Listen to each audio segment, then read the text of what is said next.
Welcome aboard the Port of London Authority's River Patrol boat Kew, as in Kew Gardens.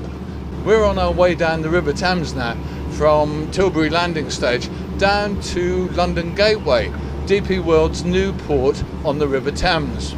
We're going to have a look at a ship called Maersk Mc-Kinney Moller. She's one of Maersk Line's triple E's. They are the biggest container ships in the world, along with quite a few others, although they don't actually carry the most. Triple E's carry 18,270 TEU, which is an awful lot of containers, but some other ships now carry over 19,000 TEU, so they're technically bigger. They're the same size in actual fact, but they've just made better use of the space. One of the things we want to do in this exercise is get up close and personal with these ships, because let's be honest, we don't realise just how big they are. 400 metres long, 59 metres wide, and they take 15 metres of water just to float. So we're alongside at Gateway. Behind me you can see MSC Antigua. Now that's a big ship, but it's nowhere near as big as the Maersk Mc-Kinney Moller behind. She's much larger. You can see the overall width of the ship standing well out from the quay. You can see just how high she is. If you were on the bridge at the right state of tide, you could hand the crane driver a cup of tea. One thing I'd like to do today is give you an idea of the sheer scale of these ships. Seen against the quay, they look like a wall of steel. Seen passing a riverside or seashore viewpoint, there's rarely anything to compare them against to give an indication of the real size. But filmed from the 13.5 metre long queue, with my boots just half a metre above the water, you get a whole new viewpoint. We're travelling along the length of these ships at around 6 knots. That's just under 7 miles an hour. With MSC Antigua clocking in at around 300 metres long, and Maersk Mc-Kinney Moller at 400 metres long, with a biggish space between them, that's nearly half a mile of ship alongside the quay. Maersk Line's Triple E class of ship, like this one, were the world's first 400 metre long container vessels, and Maersk still have more of this size than anyone else. 20 sister ships, all in the same blue and cream livery. Each one can carry 18,270 TEU. That's 18,270 20-foot long boxes, or an equivalent in a mix of 20 and 40-foot long boxes. Park those containers in a single line and you'll have 69 miles of containers end to end.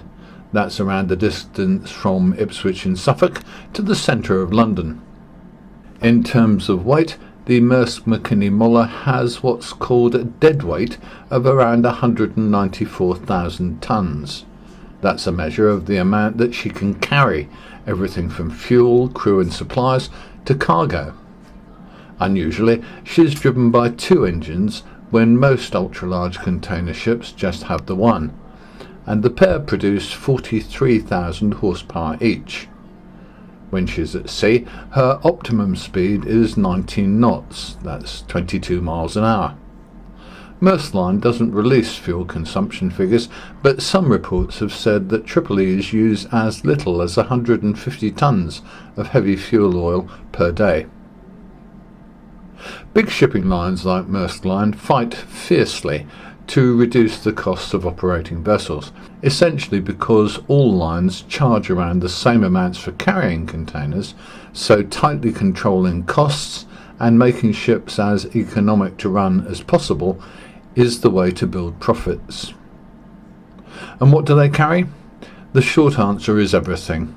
Europe's manufacturing industries have shrunk so far that many manufactured goods come from the Far East. Mobile phones and all other electronic devices, almost all clothing, toys and games, furniture, machines, engines and pumps, footwear, and so much more. There's also some food and drink in the mix. Although the UK's two largest container ports are Felixstowe and Southampton, this port, DP World London Gateway, is brand new. It's only been in business for a couple of years and is still trying to win major traffic from global shipping lines. During 2016, it will open its third berth able to accommodate this size of ship, and many shipping industry experts believe that this year will see it announce its first major east-west service. Port of London pilots who bring these huge vessels into the Thames from the North Sea and back out again have been training intensively to handle what they believe will be a growing number of them visiting this new port. With the wind blowing hard down Sea Reach against the rising tide, it's bumpy aboard Q and we've finished photography, so Ian can push the throttles ahead and take us back to the landing stage. It's been a good afternoon afloat for us, and I hope I've explained a bit more about the UK's marine traffic and the ships and ports that operate it.